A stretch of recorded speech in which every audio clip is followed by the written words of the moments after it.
Snow white की पुनर्लिखित कहानी। परिचय। बहुत समय पहले एक दूरवर्ती हिमालयी राज्य में एक खूबसूरत महल था।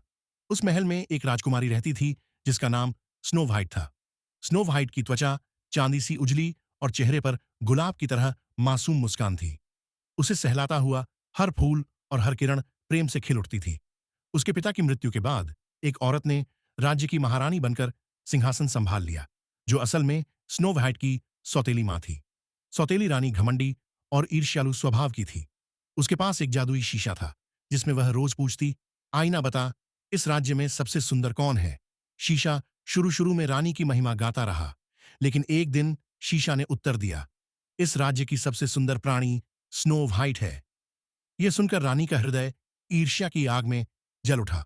वह चीख पड़ी, मैं स्नो व्हाइट को जिंदा नहीं रहने दूंगी। स्नो व्हाइट एक मासूम और कोमल हृदय वाली राजकुमारी, जिसकी सुंदरता में निर्दोषता की झलक थी। वह हमेशा दीनहीनों की मदद करने और हर जीव से प्रेम करने वाली थी। सौतेली रानी, ईर्ष्यालु स्वभाव की घमंडी महारानी, जो केवल अपनी सुंदरता में विश्वास रखती थी। जब उसने देखा कि वह स्वयं स्नो व्हाइट से अधिक सुंदर नहीं है, तो उसका क्रोध और घृणा अंधेरी आग की तरह भड़क उठा। जादुई शीशा, रानी का जादुई आईना, जिसमें हमेशा सच्चाई का प्रतिबिंब होता था। शीशा रानी की सुंदरता के अहंकार को बढ़ाता था, लेकिन अंततः उसने सत्य बताकर रानी के अहंकार पर चोट की। 7 बौने, पर्वतीय वनों में रहने वाले दयालु और हृदयवान छोटे प्राणी। ये बौने स्नो व्हाइट के सच्चे दोस्त बनेंगे, जो मुसीबत में भी उसका साथ नहीं छोड़ेंगे। राजकुमार, दूर देश का वीर, जिसकी आत्मा में दया और सच्चे प्रेम की ज्योति जलती थी। उसका संवेदनशील हृदय और निस्वार्थ प्रेम स्नो व्हाइट को नया जीवन देगा। मुख्य कहानी। महारानी ने एक दिन महल के मुख्य शिकारी को बुलाया और उसे आज्ञा दी, स्नो व्हाइट को जंगल में ले जाकर मार डालो और उसका हृदय मुझे लेकर आओ। भय से कांपते शिकारी ने उन शब्दों को सुना, लेकिन महारानी की कठोर अदा के आगे नतमस्तक हो गया। अगले प्रातःकाल शिकारी जंगल की ओर स्नो व्हाइट को बांधे ले गया। सुनसान पहाड़ियों की चुप्पी में उसका दिल जोर जोर से धड़क रहा था। स्नो व्हाइट ने कांपते हुए शिकारी से हाथ जोड़कर प्रार्थना की, कृपया मुझे जिंदा रहने दो, मैंने तुम्हें कोई अपराधी नहीं बनाया। शिकारी ने उसकी मासूमियत देखी तो भीतर करुणा जागी, पर महारानी के आदेश का उल्लंघन करने का साहस नहीं जुटा पाया।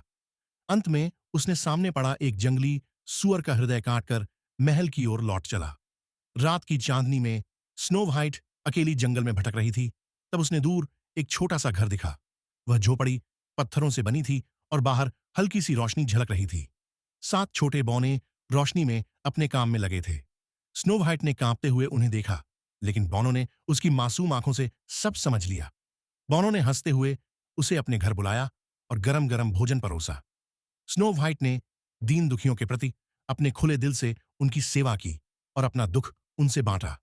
उसकी कोमल हंसी और मित्रता ने बौनों के उपदिशाब्द दिनों में उजाला भर दिया। बौनों ने स्नो व्हाइट को अपनी बहन मान लिया और उसे प्यार से रहने दिया। कुछ दिनों बाद रानी ने शीशे से फिर वही प्रश्न पूछा, आईना बता, हिमनगरी की सबसे सुंदर कौन है। शीशा अब भी सत्य बता रहा था और उत्तर आया, आप भी सुंदर हैं महारानी, लेकिन हिमनगरी की सबसे सुंदर प्राणी स्नो व्हाइट है। क्रोधित रानी ने जहर भरा पुराना कंघी अपने झोले में रख लिया। फिर उसने कुम्हारनी का रूप धारण करके जंगल की ओर निकल पड़ी। वह झोपड़ी के पास पहुंची और थकी हुई आवाज में बोली, बेटी, यह उलझा हुआ कंघी है, मुझे दे दो, मैं तुम्हारे बाल खोल दूंगी। स्नो व्हाइट ने बिना कुछ सोचे कंघी ले लिया। तभी बूढ़ी भिखारिन ने जहरीला कंघी उसके बालों में फेर दिया और वह गहरी नींद की आगोश में जा गिर पड़ी। सुबह जब 7 बौने अपने कार्यस्थल से लौटे तो उन्हें झोपड़ी में स्नो व्हाइट बेहोश पड़ी मिली। उनकी आंखों के सामने उनकी प्यारी दोस्त अचेत पड़ी थी। कोमल हाथों से उन्होंने सावधानी से जहरीले कंघी को उसके बालों से काट कर निकाला। कुछ ही देर में स्नो व्हाइट की पलकें झपकीं और उसने आंखें खोल दीं। बौनों ने राहत की सांस ली, क्योंकि उनके सामने फिर से उनकी प्रिय स्नो व्हाइट मुस्कुरा रही थी। रानी की जलन कम होने का नाम नहीं ले रही थी। इस बार उसने एक जादुई फीता तैयार किया। भिखारिन बनकर वह झोपड़ी पहुंची और मीठी आवाज में बोली, प्रिय, मेरी बहन ने तुम्हारे लिए यह कमरबंद भेजा है, इसे पहनकर देखो। स्नो व्हाइट ने संकोच से फीता पहना। जैसे ही वह उसके शरीर को कसने लगा, स्नो व्हाइट छटपटाकर जमीन पर गिर पड़ी। बिल्कुल। मैं एक परिपक्व भाषा में भावनाओं और रोमांस से भरपूर स्नो वाइट की कहानी तैयार करूंगा, जिसमें पात्रों का परिचय, घटनाओं का विस्तार और अंत में इस कहानी से मिलने वाली सीख शामिल होगी। मैं इसे कहानी शैली में प्रस्तुत करूंगा ताकि पढ़ने का अनुभव रोचक और भावनात्मक हो। थोड़ी देर में आपके लिए यह प्रस्तुत करता हूं। बौनों का विश्वास टूट सा गया था, लेकिन उन्होंने हिम्मत जुटाई। कोमल हाथों से उन्होंने जादुई फीता को काटा और ढीला किया। किसी चमत्कार से स्नो वाइट ने धीरे धीरे आंखें खोलीं। बौनों ने एक दूसरे की बाहें पकड़कर राहत की मुस्कान बांटी। रानी का छल खत्म नहीं हुआ। उसने इस बार अपने हथियार के रूप में एक लाल जहर भरा सेब तैयार किया। भिखारिन बनकर वह झोपड़ी पहुंची और मधुर आवाज में बोली, ये लो बहना, हिमनगरी का सबसे मीठा सेब है, एक काट कर देखो। स्नो वाइट ने मासूमियत से सेब का एक टुकड़ा लिया और जैसे ही उसने काटा, वह धीमी गहरी नींद में गिर पड़ी। तीसरी सुबह जब भोर की नर्म रोशनी झोपड़ी में घुली, सातों बौने वहां पहुंचे। वे देखकर स्तब्ध रह गए कि स्नो वाइट निर्जीव हो चुकी है। उसकी मासूम मुस्कान जैसे हवा में थम गई हो। बौनों ने मिलकर स्नो वाइट का पार्थिव शरीर एक साफ धूल कांच के ताबूत में शांति से रख दिया। उन्होंने दिन रात उसके पास पहरा रखा। ठीक उसी समय पास से गुजर रहा एक साहसी और दयालु राजकुमार वहां आ पहुंचा। उसने कांच के ताबूत में स्नो वाइट को देखा और उसकी आंखों में अपना अक्स देखा। राजकुमार ने उसे अपनी बाहों में उठा लिया और धीरे से कहा, तुम्हारी मासूम आंखों को जीवन दूंगा। फिर उसने स्नो वाइट के होठों पर कोमल प्रेम का चुंबन रखा।